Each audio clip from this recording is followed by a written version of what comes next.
wanted to start with, it's our first time talking. So what was it like you grew up in Montana, correct? Yep. What was it like to grow up in Montana, and what do you kind of remember about how you kind of got into MMA out there as well? Yeah. I didn't do any hunting or fishing, or we went camping, but for the most part I didn't do Montana type thing. So it was pretty. My parents had a sweet house out in the mountains, so it was pretty fun growing up out there. Getting into there's no real good gyms out there either. So getting into kickboxing was, my buddy asked if I wanted to train in a gym, and I was like, hell yeah. So we went and trained at some kickboxing gym, and that's kind of how it started. I just never quit going back. Right on. And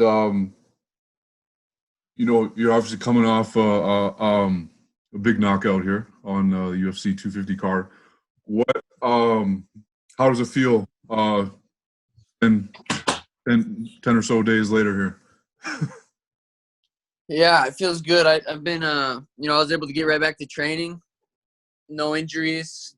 Been doing a lot of interviews, a lot of podcast stuff, but I was able to go out to LA on Monday, do Theo Vaughn's, do Brendan Schwab's, get some really good content. And now we just got back today, so I'll probably get back to training tonight, go to JiuJitsu, and not a whole lot changes after fight. There's more, I get more attention in certain areas, like obviously on social media and stuff. People, like I was in Santa Monica, and it was awesome. People were going crazy. People were yelling from balconies, and it was a lot of fun getting recognized out there. But other than that, not a lot changes. For sure. And Joe Rogan had a very nice thing to say. He said basically it was the best walk-off knockout he's ever seen to you. What did it mean to see, a UFC, aficionado like that, say that to you? Yeah, I love when Joe Rogan is commentating. It makes fighting for me a lot more enjoyable. I told everyone, kept asking how I was going to feel with no one watching. Said as long as Dana White and Joe Rogan are watching, that's all. I'm good. I'll be there and I'll perform. So yeah, for him to say that was awesome. It was way cool. It definitely meant a lot. And do you see yourself moving up in weight eventually? I think maybe when I'm 30 or something, but for the next 4 or 5 years, I think I'm good. For sure. And you mentioned the social media kind of interactions since the fight. Have you noticed your number, like more followers and stuff since the 250? I just hit 1 million when I woke up, so that was pretty cool. Dope. Yeah. I'm sure you got this question before, but what were some of the biggest fighters that inspired you coming up or just studying? Yeah, I didn't watch too much fighting until I was, really 19. I'd watch here and there when I was 18, the pay-per-views, but I started watching a little bit more when I was 19. But Conor was kind of getting big. I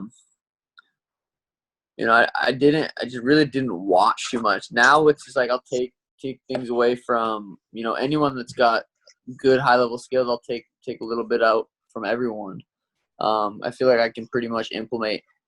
If something's working in someone's game, I feel like I can implement it into mine. Right on. And did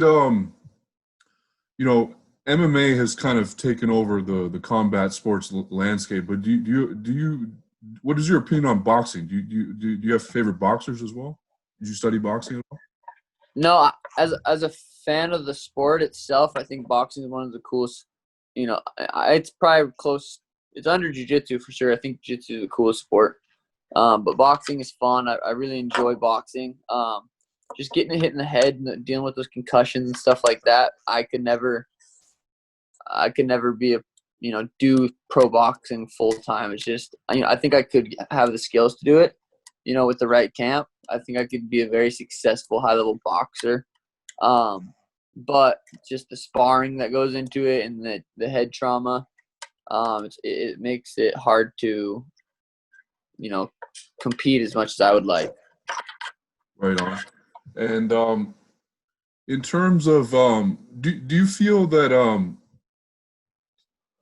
more guys try and avoid your jiu-jitsu and your ground game? Do you feel that or how do you feel about just kind of Yeah. yeah. I feel like it's underrated, but that's okay. They're gonna find out. No one really knows about it too much unless they follow my career hard and watch that quintet. See with my social media posts about, I'm training a lot of jiu-jitsu, and if you look at the guys who I'm training with, if you go and Google those guys I'm standing next to, those guys are the highest level black belts. So I'm training with good people. I'm doing good things. And you're one of there's kind of been more of a trend in the last 3 or 4 years of athletes being more in charge of their marketing, producing content, making podcasts, and you are also one of those individuals who takes it very seriously. You have your own podcast. What made you want to do that, and how is the podcast going so far? Yeah, I've always known this is gonna happen. I've always known like I'm gonna blow up and be this superstar. So I just got on top of all the content, the streaming, the podcasting, the YouTube channel, the vlogs, Patreon. Obviously I'm Instagram. I've been building this kind of brand for a while now. So it's sweet that it's happening. I'm like in the middle of what I knew was going to happen. So it's super cool.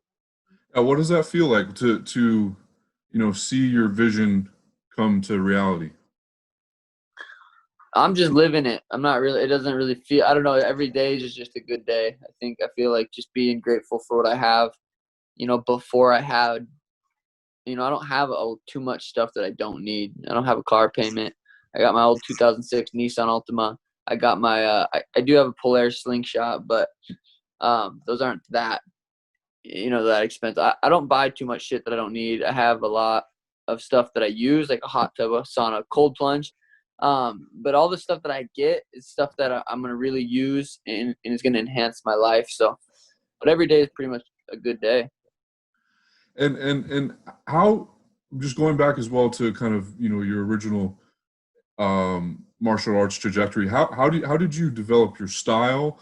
And also, how did you get your striking to such a high level as well? I just started out being an athlete and just, I don't know, I get asked that and I never know how to answer. I feel like I'm just an athletic, obviously understand the game of striking as from an MMA perspective. I'm a pretty good boxer too. I'm a pretty good kickboxer, but I think I'm a great MMA striker. So, it just kind of happened over the years. Got a lot of coaches yelling at me, telling me to do certain things that I've always was like, that doesn't work for me, and just kind of kept doing my own thing and building it up to where it's at now.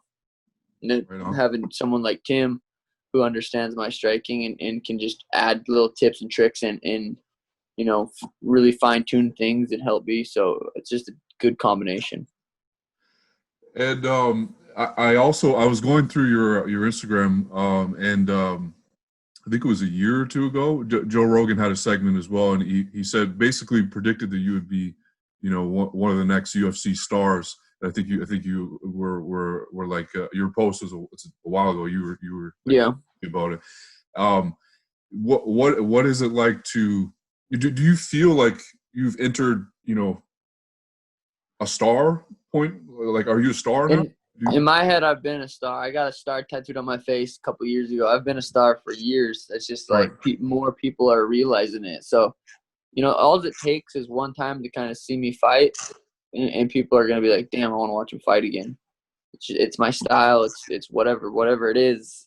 It's there. So it's I've been a star in my mind for a long time. For sure. And what I guess as well, what is next on your agenda for, I guess, the next 6 months or so? How quickly do you think you want? Hopefully I'll fight in August in Vegas. That's kind of the the idea that I have right now, but it's so hard to say. If I could fight again, if I could fight twice by the end of the year, 2 more times, that would be ideal.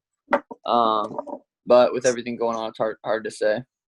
For sure. And from your experience, and also I guess just talking to fighters on the card and things of that nature, how do you think most fighters are feeling right now in terms of just this, either fighting at the UFC Apex or Fight Island and just these kind of unique scenarios? Yeah, I don't know. It's hard to say what other people are kind of thinking, but for me, I'd rather fight in Vegas. I know it's a smaller cage, which really does suck, and I would definitely choose not to.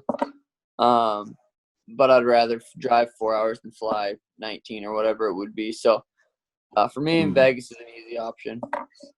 For sure, for sure. And as a fight fan, are you intrigued about any of these potential super fights coming up? You got maybe the Conor Nate trilogy, the Stipe Cormier trilogy, Masvidal Usman. Yeah, Stipe DC. That's gonna be. I would watch that fight. It doesn't matter how many times. Just like I'd watch Nate versus Conor. Nate versus Conor. I'm excited for the build up. They always do good there.